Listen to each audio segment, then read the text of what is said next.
coisa que em psicologia psicanalítica e na psicologia oficial continua não sendo feita.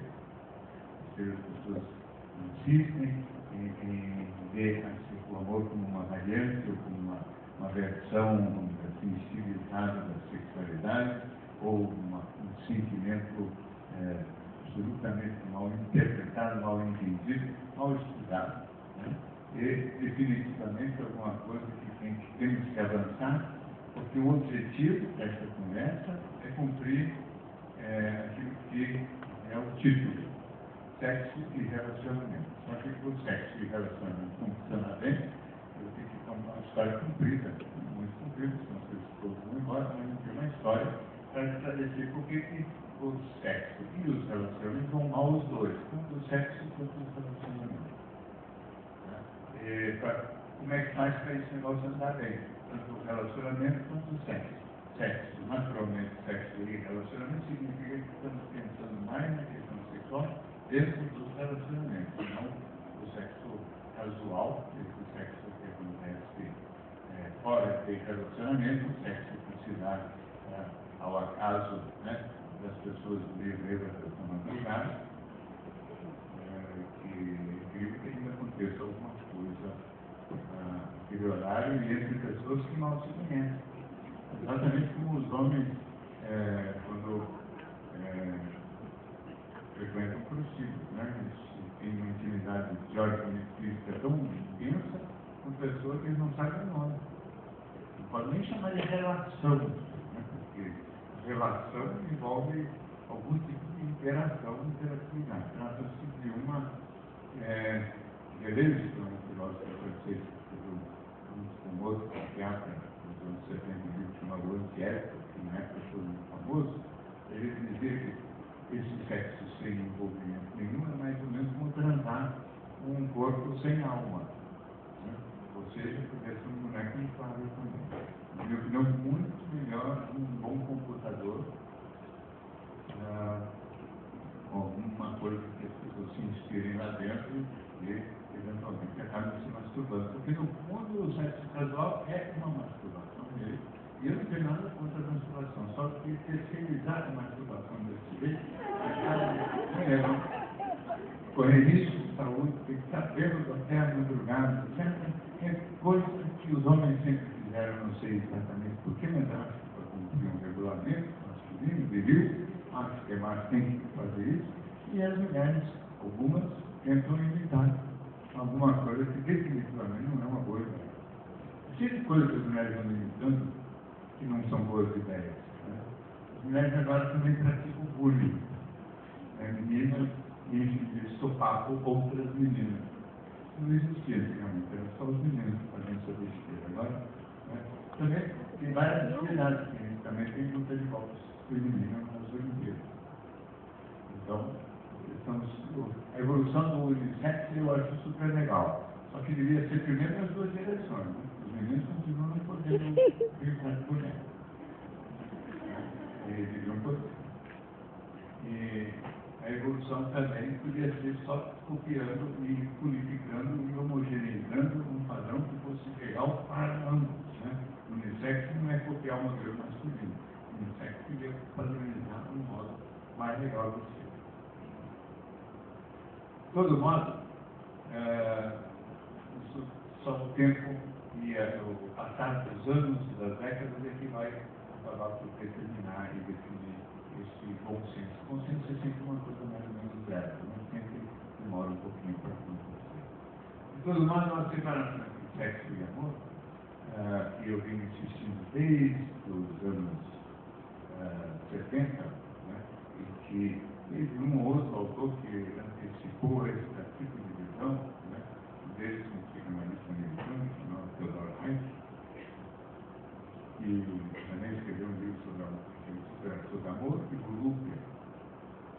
Nunca foi traduzido para o português, passou por esquecimento rapidamente, e continuou prevalecendo a ideia do amor como um fenômeno da sublimação da sexualidade. Eu penso tudo diferente. Eu acho que o sexo e o amor são coisas, fenômenos completamente diferentes, o que não quer dizer que eles não possam andar juntos. Mas também acho que é importante saber que não é se juntar os dois por ele. E é uma das fontes e razões para muitos problemas de mal entendidos e sofrimentos nas escolhas sentimentais. Então vamos ver se nós, através desse caminho, definimos como é que escolhem os parceiros e como é que a gente talvez deveria escolher. O amor, para mim, ele nasce do problema ou do problema que é o nascimento. Né? Eu digo o nascimento como um problema porque é uma transição complicada. Né? Para o bebezinho no útero, na boa, tudo quentinho, redondo, colchão d'água. Acontece quase nada de ruim, poucas turbulências, né? Talvez um finzinho da gravidez um pouco apertado, mas fora isso, o tempo todo muito aconchegante. Não precisa comer, não precisa defecar, não precisa respirar, tudo acontece automaticamente, uma vida muito boa. Esse é o primeiro registro cerebral, tudo bom. Né? Segundo registro cerebral, bom, o Big Bang, né? A ruptura dessa harmonia com o nascimento. Né? Então, o nascimento, sendo bem clara essa ideia, o nascimento é uma transição para pior. Sabe o que faz? Todo mundo vai chapado, todo mundo ri, fica feliz quando nasce uma criancinha. A criancinha não ri, não. Ela chora e com toda a razão. Porque piorou o jogador. Piorou e vai piorar ainda mais. Essa ideia está clara, inclusive, na Bíblia. Ela é presente no Gênesis. Né?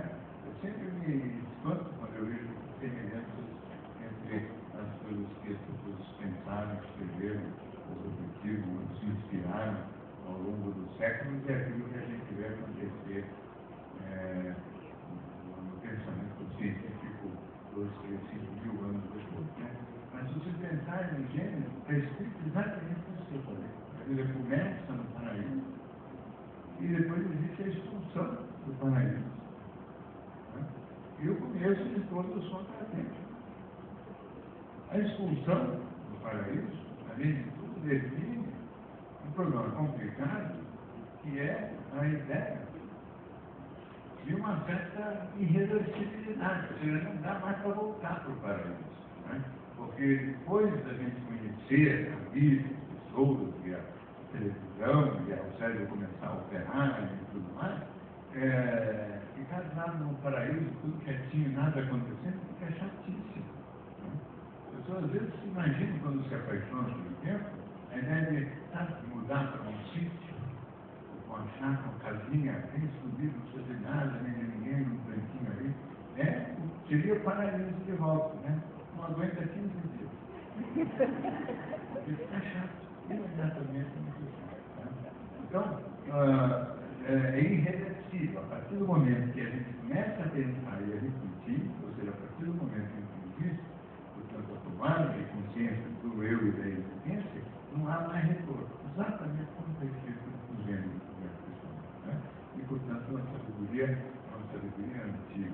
E também essa ideia do amor aparece, de alguma maneira, nos diálogos do Platão, né? No banquete, na fala do Aristóteles, que é uma fala clássica, que aparece, a única coisa que o pessoal cita sempre sobre o amor, um banquete, é uma reunião onde as pessoas se juntaram para discutir, afinal, o que é o amor.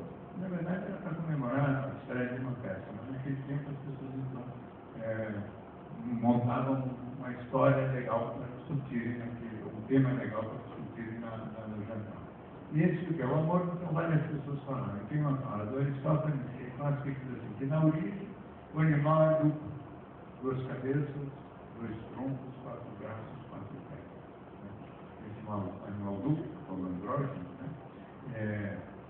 Ele era muito orgulhoso, autossuficiente e muito feliz consigo mesmo. Zeus, curioso com essa prepotência do humano, resolveu enfraquecê-lo definitivamente e o cortou ao meio.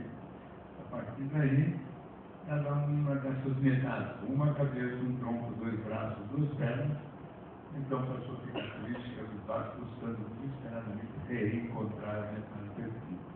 Essa seria